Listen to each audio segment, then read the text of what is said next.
You ask Tiger to solve. This deals with linear equations with one unknown.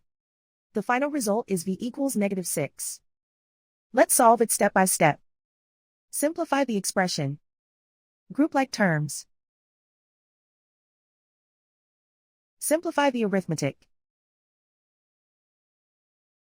Group all v terms on the left side of the equation. Subtract 9v from both sides. Simplify the arithmetic. Group like terms. Simplify the arithmetic. Isolate the v. Divide both sides by -8.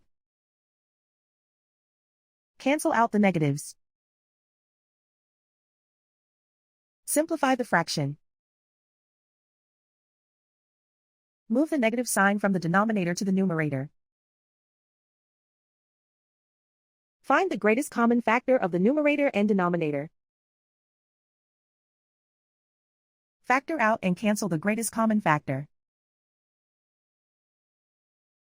And so the final result is v equals -6.